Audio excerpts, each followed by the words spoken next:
I have this afternoon informed the Palace, Home Secretary and the Mayor of my intention to resign as Commissioner of the Metropolitan Police Service.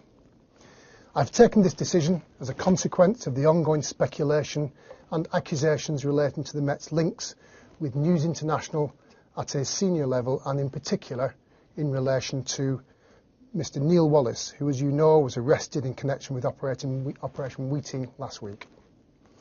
First, I want to say what enormous privilege it has been for me to lead this great organisation that is the Met.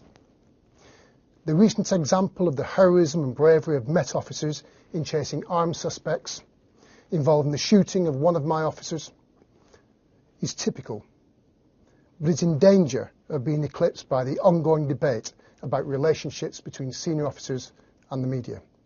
This can never be right. Crime levels in the Met are at a 10-year low.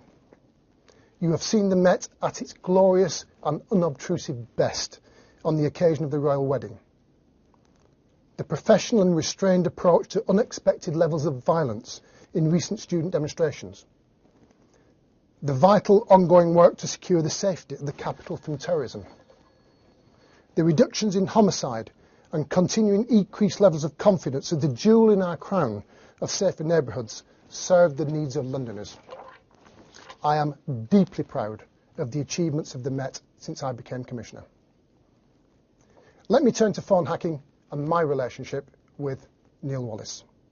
I want to put the record straight. I met Mr. Wallace in 2006. The purpose of that meeting was, as with other journalists, to represent the context of policing and to better inform the public debate carried out through the media on policing issues. I had no knowledge of or involvement in the original investigation into phone hacking in 2006 that successfully led to the conviction and imprisonment of 2 men. I had no reason to believe this was anything other than a successful operation.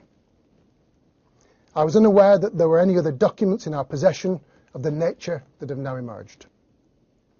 I have acknowledged the statement by John Yates that if he had known then what he knows now, he would have done things differently.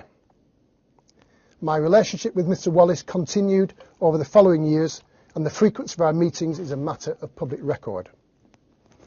The record clearly accords with my description of the relationship as one maintained for professional purposes and an acquaintance. In 2009, the Met entered into a contractual arrangement with Neil Wallace, terminating in 2010.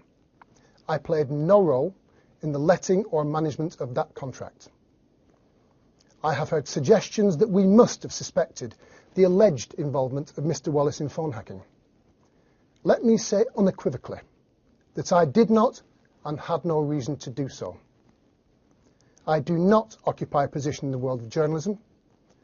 I had no knowledge of the extent of this disgraceful practice, or indeed to the extent of it, and the repugnant nature of the selection of victims that is now emerging, nor of its apparent reach into senior levels.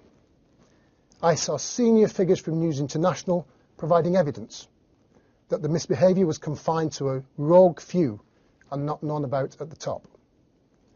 One can only wonder about the motives of those within the newspaper industry, or indeed beyond, who now claim that they did know, but apparently kept quiet.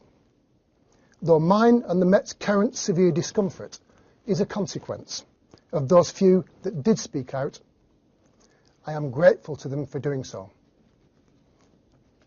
giving us the opportunity to right the wrong done to victims. And here I think most of those especially vulnerable people who deserved so much better from all of us.